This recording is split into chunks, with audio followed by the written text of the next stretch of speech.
நெகிழ்ந்து ஊற்றலும் கண்ணீர் அதனால் உடம்பு நினைந்து நினைந்து ஆரமுதே நன்னிதியே ஞான நடத்தரசே என்னுரிமை நாயகனே என்று வணைந்து வணைந்து ஏத்துதும் மம்முனுலகினின் மரணமிலா பெருவாழ்வில் வாழ்ந்திடலாம் கண்டீர் புனைந்துரையேன் பொய் புகழேன் சத்தியம் சொல்கின்றேன் பொற்றவையில் புகுந்தருணம் இதுவே என்று வள்ளல் பெருமான் சொல்கின்றார். அம்மா ஆனந்தி அம்மா இப்போ பேச வர்றாங்க. அவங்க பேசினா எல்லாருமே உருகின்னும். எப்பொழுது நாம் இறைவனை அடைய முடியும் என்றால் நாம் நினைந்து உருகினால்தான் இறைவனை அடைய முடியும். ஒரு மனதிலே ஒரு உருக்கத்தை நாம் உண்டு பண்ணக்கூடியது. திருவாசகத்தை கூட என்ன சொல்கிறாங்கன்னா ஒரு பெரியதொரு உருக்கத்தை உருவாக்கக்கூடியதுதான் திருவாசகம் என்று சொல்கின்றார்கள். இந்த திருவாசக மாநாடை நான் நிறைய நடத்துவதற்கும் இனி நடத்தி கொண்டு இருப்பதற்குமான ஒரு பெரிய காரணமாக இருக்கக்கூடிய ஆனந்தி அம்மா அவர்கள் தான் முதல் மாநாட்டிற்கு திருவிளக்கு ஏற்றி வைத்து தொடங்கி வைத்தவர்கள். கைத்தட்டுங்க. நான் அவங்கள 10வது மாநாட்டுக்கு தான் அடுத்தபடியாக கூப்பிடணும்னு நினச்சிக்கிட்டு இருந்தேன். இடையில ஒரு மாநாட்டுக்கு வந்திருந்தாலும் கூட இந்த 8வது மாநாட்டுக்கு சிறப்பாக அவங்கள கூப்பிட்டு தீபமங்கல ஜோதி ஏற்ற வைத்திருக்கின்றோம். அவர்கள் ஏற்றி வைத்த ஜோதி 8வது மாடல 8வது மாநாடு மட்டுமல்லாமல் 8000 மாநாடு உலகமெல்லாம் கடந்து கடல் கடந்து இந்த திருவாசக மாநாடு நடக்கிறதுக்கு ஒரு வழிவகுக்கணும். நீங்களும் எங்களை ஆசீர்வதிக்கணும்.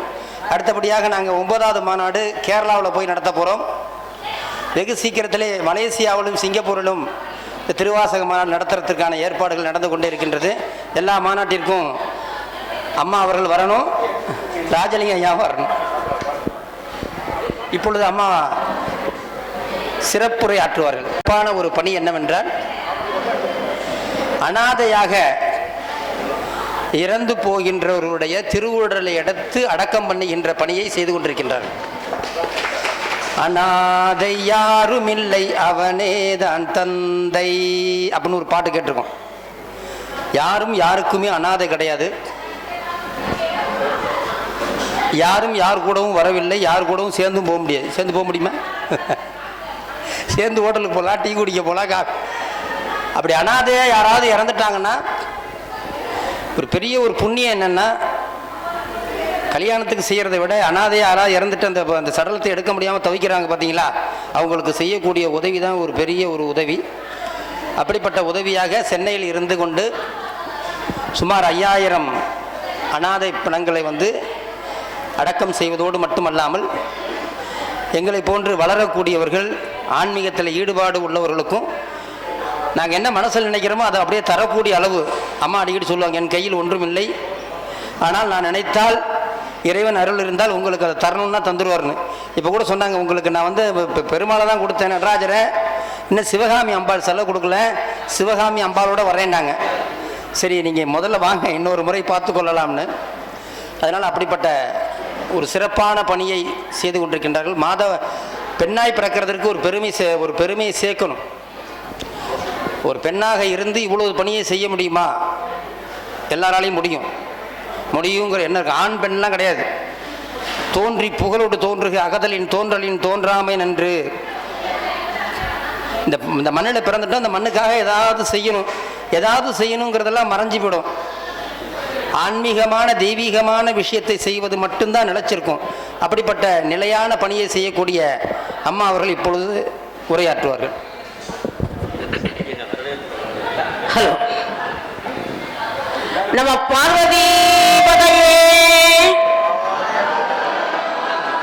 தென்னாருடைய சிவனே போற்றி.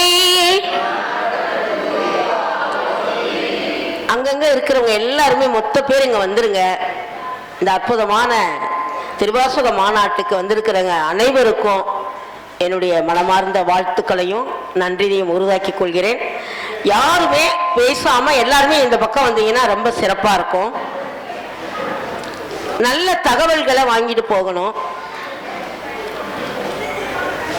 கொஞ்சம் அமைதி காத்தா நல்லா இருக்கும். சாப்பிட்ற இடத்துல இவ்வளவு பேசவே வேண்டாமே, உட்கார்ந்தே பேசுங்கன்றாங்க. அதனால நான் உட்கார்ந்துக்கிறேன். அற்புதமாக மாணிக்க வாசகரின் 8வது திருவாசக மாநாடு. முதல் மாநாட்டுக்கு நான் வந்தேன். அடுத்து இந்த 8வது மாநாட்டுக்கு அழைச்சிருக்கிறாங்க. இந்த 8க்கு என்ன காரணம் அப்படின்னா, என்னுடைய அம்மாவுக்கு வந்து 9 பெண் குழந்தைங்க 3 பையன். அதில் நான் 8வது பொண்ணு, 8வதாக நான் பிறந்திருக்கிறேன். அதனால தான் திருவாசக மாநாடு 8வது 1க்கு கூப்பிட்டாரு, அப்புறம் 8வது நம்பருக்கு கூப்பிட்டுருக்கிறார். 10 கூப்பிடணும்னு நினைச்சாராம், 8ஆம் நம்பருக்கு கூப்பிட்டுருக்கிறாரு.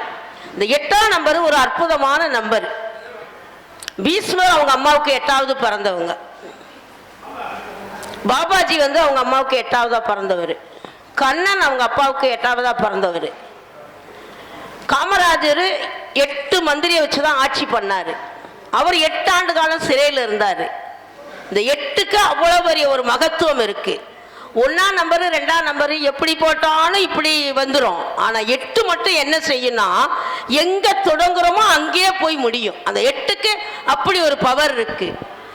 கவிஞர் கண்ணதாசனும் அவங்க அம்மாவுக்கு 8வது, நெல்லை கண்ணனும் அவங்க அம்மாவுக்கு 8வது.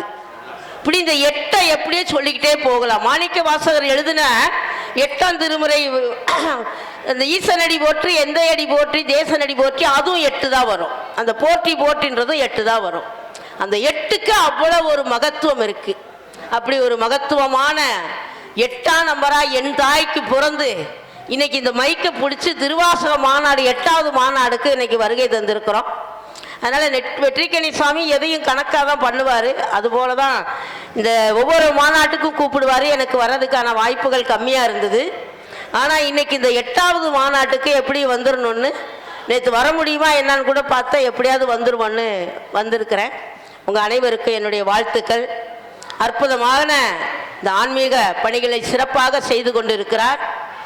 அவர் வந்து கல்யாண புரோகிதம் பண்ணுறது, அந்த யாகம் பண்ணுறது, இந்த மாதிரி வேலை தான் பண்ணிட்டு இருந்தார். ஆனால் அவருக்கு வந்து எப்போவுமே ஒரு நடராஜர் வேணும் அப்படின்னு ஒரு நினச்சிக்கிட்டே இருப்பார். அவர் நினச்சது எனக்குலாம் தெரியாது. ஆனால் அந்த நடராஜர் வாங்கி கொடுக்குற அளவுக்கு நான் ஒன்றும் அவ்வளோ பெரிய ஆள் இல்லை. ஆனால் என் மனசு மட்டும்தான் ரொம்ப பெருசு. இந்த கலர் பேப்பர் என்கிட்ட ரொம்ப இருக்கவே இருக்காது. ரொம்ப எளிமையாக சிம்பிளாக தான் நான் வாழ்ந்துட்டுருக்கிறேன். ஆனால் நான் நினச்சிட்டேன்னா எனக்கு எப்படியாவது கொண்டு வந்து எனக்கு இறைவன் கொடுத்துருவார். அப்படி ஒரு நடராஜரை நம்ம கொடுத்த நாள்ல இருந்து அவரும் தமிழ்நாடு முழுவதும் தாண்டவம் ஆடிட்டே இருக்காரு. அந்த நடராஜரை கொடுக்கும்போது சொன்னேன், யாரெல்லாம் உன்னை வணங்குகிறார்களோ அவர்களுக்கு அதிசயங்களை அற்புதங்களை நடத்து அப்படின்னு பல பிரார்த்தனைகளோடு 16 அபிஷேகம் பண்ணி அந்த நடராஜரை அவர் கையால் ஒப்படைச்சோம். அன்னையிலேருந்து இன்னைக்கு வரைக்கும் அவர் ரொம்ப பிஸி ஆயிட்டாரு. அப்போ ஒருத்தர் ஒரு பொருள் கொடுக்கும்போது ஆள் மனதோட நல்ல எண்ணங்களோட கொடுத்தா அது எந்த அளவுக்கு வெற்றி ஆகுன்றதுக்கு இந்த திருவாசக 8வது மாநாடு ஒரு மிகப்பெரிய சாட்சியா இருக்கு. அதனால அந்த நடராஜருடைய அருளால என் அடியார் பெருமக்கள்லாம் சிறப்பா இருக்கணும்னு உங்க எல்லாரையும் கேட்டுக்கொண்டு, அடுத்ததாக ஸ்ரீ சங்கரேந்திர சரஸ்வதி சுவாமிகள் அற்புதமாக மேலூர்ல அருமையான வழிபாடுகளோடு செயல்பட்டு இருக்காரு. அவங்க பையனை அருமையா வளர்க்கிறார். அது மாதிரி எல்லாரும் அவங்கவுங்க குழந்தைங்களை நீங்க எல்லாம் வளர்க்கணும். தந்தைக்கு பணிவிடை செய்யறதுலேருந்து, ஆன்மீக பணி செய்யறதுலேருந்து, பூஜை எப்படி வழிபடணுன்றதுலேருந்து அருமையாக கொண்டு வந்துட்டு இருக்கார். எல்லார் குழந்தைகளும் இந்த பூமியில அற்புதமாக வளர வேண்டுமென்றால் தாய் தந்தை தான் அதற்கு ஒரு பெரிய உதாரணமாக இருப்பாங்க. அதுபோல உங்களுடைய குழந்தைகளும் அற்புதமாக ஆனந்தமாக வரணுன்றதை கேட்டுக்கொண்டு, சுவாமிஜிக்கு என்னுடைய வாழ்த்துக்களையும் வணக்கங்களையும் உரிதாக்கி, திண்டுக்கல்ல இருந்து வந்திருக்கிற சுப்பிரமணிய சிவா சுவாமிஜிக்கும் மற்றும் எல்லார் பேரையும் எனக்கு சொல்வதற்கான நேரங்கள் இல்லை. அனைவருக்கும் என்னுடைய வாழ்த்துக்களையும் வணக்கங்களையும் உரிதாக்கி, அனாதையாக யாருமே இந்த உலகத்தில் இருக்க முடியாது. அந்த அனாதைக்கு கூட ஒரு பணிவிட செய்வதற்காக பாக்கியத்தை எல்லாம் வல்ல எம்பெருமான் எனக்கு அருள் புரி இருக்கிறார். ரோட்ல யார் அனாதையாக இறந்தாலும் அவங்கள எடுத்துட்டு போய், அவங்க என்ன ஜாதி என்ன மதம் யாருன்னே தெரியாது, அவங்கள எடுத்துட்டு போய் 3 மத பிரகாரமும் பிரேயர் பண்ணி, எப்பா நீ எந்த மதத்தை சார்ந்தவனோ அதை எடுத்துக்கொள், யாருமே அனாதை இல்லை, செத்தும் தெய்வமா இருந்து உன் குடும்ப வம்ச வழிகளை வாழவைன்னு 2வது படி மண்ணும், நல்ல மனிதர்களை எனக்கு கொடு, என் சேவையை மேன்மைப்படுத்துன்னு 3வது படி மண்ணும் போட்டு பண்ணிட்டு வந்துடுவேன். ஒரு உடம்பு அழியுமே தவிர ஆன்மா அழிவில்லாதது. ஆனால் மாணிக்க வாசகர் எழுதப்பட்ட 94 வரிகளை நான் கோயில்களில் படித்ததே கிடையாது. சுடுகாட்டில் தான் பாடியிருக்கேன். அந்த பாடியை அடக்கம் பண்ணும்போது அந்த சிவபுராணம் 94 வரிகளை சொல்லி தான் அந்த அடக்கம் பண்ணுவேன். எத்தனையோ பேர் இறக்குறாங்க, ஆனா யாருக்கு அந்த பாக்கியம் கிடைக்குமோ அவங்களுக்கு தான் கிடைக்கும். அப்படி ஒரு முறைப்படுத்தி அந்த ஆன்மாவுக்கான நிறைவுகளை கொடுப்பதற்கு என்னை சிவபெருமான் இந்த பூமிக்கு அனுப்பி இருக்கிறார் தான் நான் நினைக்கிறேன். ஒவ்வொரு ஆன்மாவுக்கும் ஒவ்வொரு விதமான, கொஞ்சம் ஏன் இவ்வளவு சத்தம் போடுறாங்க, கொஞ்சம் அமைதியா இருக்கலாமே. அதனால இந்த பூமியில யாருமே அனாதைகள் அல்ல. பாறைக்குள்ள இருக்கிற தேரைக்கும் கூட உணவு கொடுத்தவங்க தான். அதனால எப்படி அனாதையாக இறந்தாலும் நம்ம கையால எடுத்து அதை பண்ணுவதற்கான வாய்ப்பை சிவபெருமான் கொடுக்கிறார். அவர் என்னை அருமையான வேலைக்காரியா என்னை பயன்படுத்துறார். என்கிட்ட உண்மை இருக்கு, சத்தியம் இருக்கு, மனிதநேயம் இருக்கு, தர்மம் இருக்கு. இதையெல்லாம் உணர்ந்து என்னை அருமையா கரம் பிடிச்சு எனக்கு என்ன வேணுமோ அதெல்லாம் கொடுக்குறாரு.